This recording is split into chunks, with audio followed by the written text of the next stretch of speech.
as a South African, you watch the start of that video, and you can't help, permission to speak freely, get pissed off.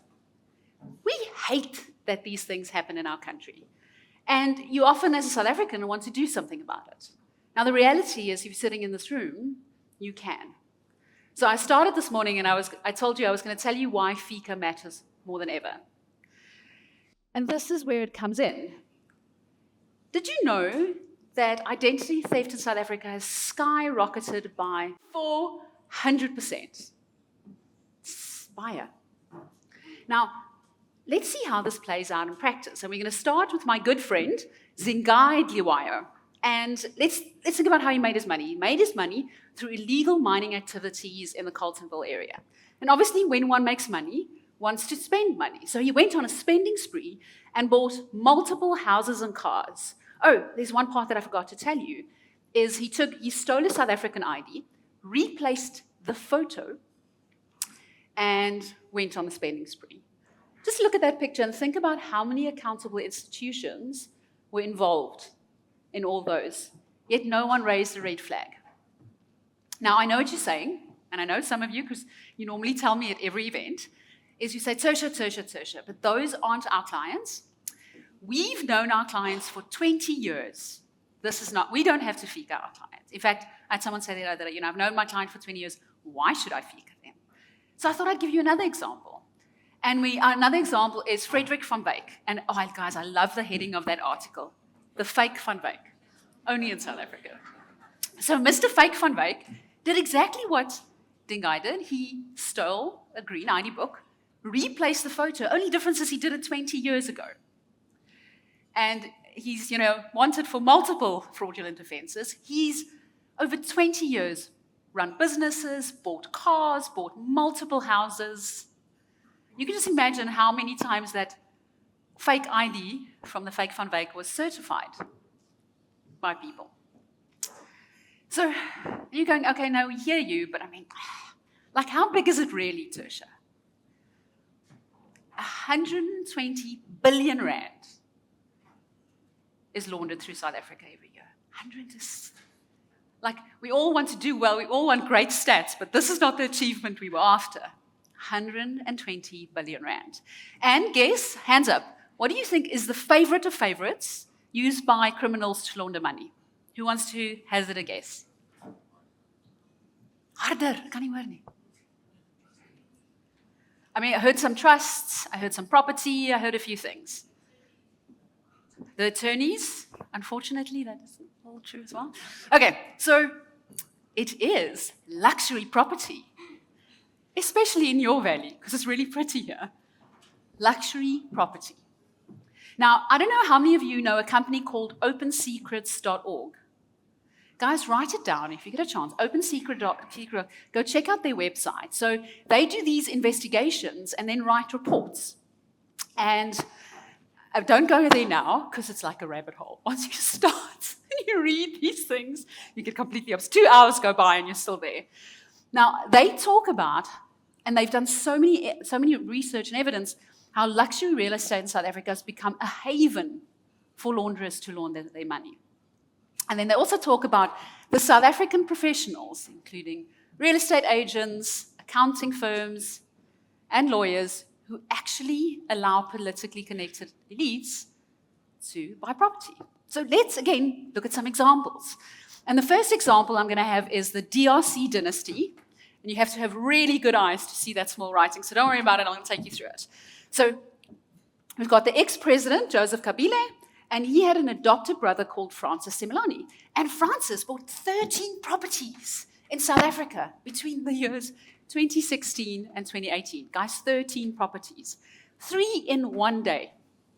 In fact, one of those properties was bought with a direct transfer from the DRC government straight to buy the properties. Okay, again, how many accountable institutions were involved? How many law firms were involved in that conveyancing transactions? And what he would do, sneaky buggers, so not only would they buy the properties, they'd wait until the transfer clears, then sell the property to a trust or a company of which he or his wife were the main beneficiaries.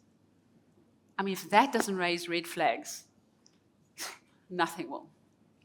So let's look at another example. Whoops, sorry. Let's go to Mozambique. Similar story. Now, interesting here is Ndambi Ngubeza was convicted eventually in 2022 for accepting $33 million in bribes. And a great example again, he bought 2 properties, not small value properties, direct transfer, cash, and similar thing. Politically exposed. These guys are all peps. And you all know, once a pep, always a pep. So the question here is, and someone said it earlier, is if you're not trying to stop it, are you enabling it? And one of the reports they talk about the enablers. Now I spoke about different African countries, and occasionally people go, well, that's not us. We don't care. We care less. But this one is close to home. And they did a report, and it's a really interesting read. And it talks about the enablers. That they submitted this report to the Zondo Commission to look at investigating the banks, accounting firms, consultants, and lawyers that facilitated criminal conduct with regards to state capture in South Africa. And if that doesn't piss you off. So then you go, hang on, but I don't want to be an enabler. I can see you all going, but it's definitely not me. But again, what are you trying to do to stop it? So, and what's really interesting is when you actually look at the report is how are people enabling? And again, sometimes they do it unconsciously. They don't know. So there's a few things, like facilitated property transactions. That should have raised red flags. No red flags were raised. There's company structures, trusts, someone mentioned earlier. I want to focus on that blue one over there. Is failure to conduct comprehensive due diligence according to FICA. What do I mean with that? So many firms we speak to still only collect documents. We collect an ID, we collect a proof of residence. Yes, that's going to stop the money launderers collecting the documents. But they don't do enhanced due diligence. So a lot of people that we speak to, they don't screen, or they go to the FIC website to screen, but we know the FIC website doesn't have politically exposed because it's a hell of a mission to get there. So you're not screening for politically exposed, foreign politically exposed and domestically politically exposed. If you're not screening for that, if someone comes up as a PEP, they'd immediately be a high risk, right? And the moment they're high risk, what would you do? Enhanced due diligence. Please show us proof of funds, source of wealth, which means you would have picked up something was fishy. Oh, the government's paying for this house. Interesting. That doesn't make sense to me. But people don't do it. And because they don't do it, they don't pick it up. And that's what I'm talking about, unconsciously actually enabling. Hold on. Ooh, there's one line there that I just want to, is sometimes you'll see in the investigation report is firms would rely on other people. They'd say, well, the bank did it. So if the bank did it, surely, we don't have to do a proper due diligence because surely the bank would have done it. Surely the real estate agent, guys, the real estate agent's never going to do it. They assume someone else would have done it.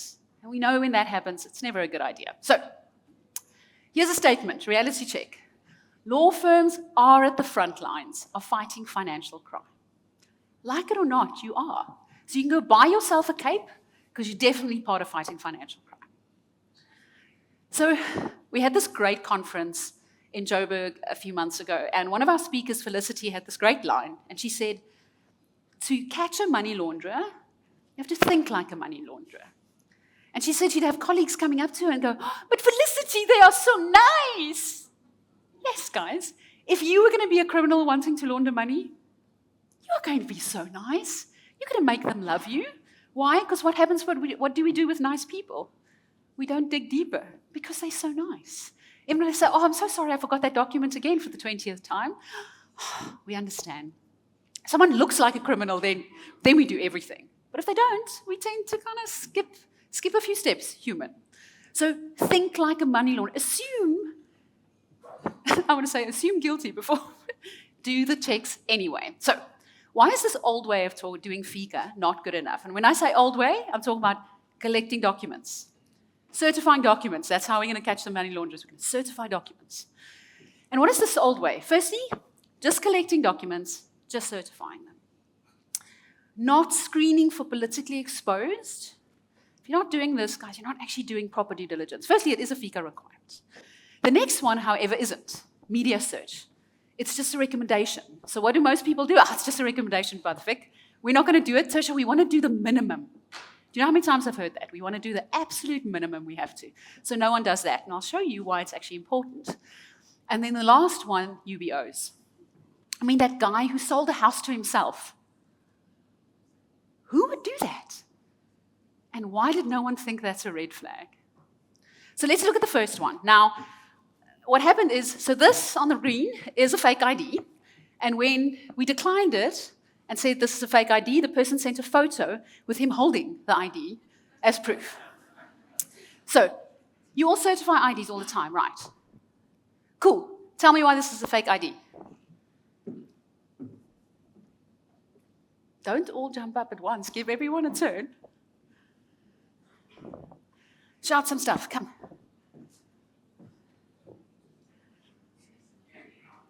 Pardon?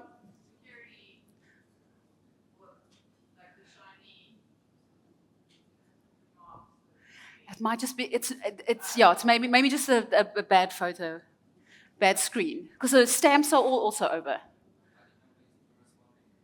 It does correspond. So ID number, it does correspond. It's a mirrored image of his face. No, that's just a photo that's weird. Remember, just look at the ID now. Look at the ID now. It's just a photo that's turned around. Just look at the ID. So I would have gone with obvious. I mean, the man has not aged in almost 18 years. I want what he's using. I mean, he did take the hoodie off. We have to say thank you, well done on that one. Took the hoodie off, but that is not it. You know, some people just age well. It's not that. Why? You guys certify IDs every time. So, that last 7 is called the sum capture. IDs printed between, I can't remember exactly the years, but in 1996, green ID books, the 7 was next to the barcode. It fell off. It was about 1 centimeter towards the right. Okay? Everyone's framing with yes. So, and if you work with IDs, you would know that. And you'll certify IDs. Now, I know what the next answer is going to be. No, Tertia. But when we certify IDs, we just certify that what we see is on the copy. That's good. But FICA says identify and verify. So you're doing the identify step. You're forgetting the verifying step. So that was a fake ID. The other one's also fake. I'm not going to go into detail. Again, no one picked it up. Not screening for politically exposed. Now, politically exposed, as I mentioned earlier, would have been high risk. Media search, great example. So media search is, people have to do a lot to end up on a sanction list. But in this case, this guy was sanctioned at the end of 2019. There were nearly 100 articles in Google, guys, the first 10 pages of Google, about how that guy was involved in state capture. Yet people still sold him houses, did all the stuff. No one raised a red flag. So, what is the solution? Smart technology, firstly, that drives the full FICA process, but also uses better verification. And the biggest change that we're doing at the moment is biometric verification. Because if we did biometric verification, you would send a client a link, they would firstly do a liveness check, take a photo of their ID, we firstly check that they're alive, so it's not a deep fake, matches that with Home Affairs, and you would have picked up that fake ID. Plus, it's a super easy customer experience. And don't tell me, no, Tertia, my clients won't do that. They can't do that. Everyone can take a selfie. Same thing. But it's a great experience for your clients, and it's a really quick way to pick these fake IDs up. And you don't have to certify anything. That's all I've got time for today. Ooh, me and this clicker is not so lacquer today. I want to just leave you with this. Criminals might be smart, but our tech is getting smarter. Thank you very much.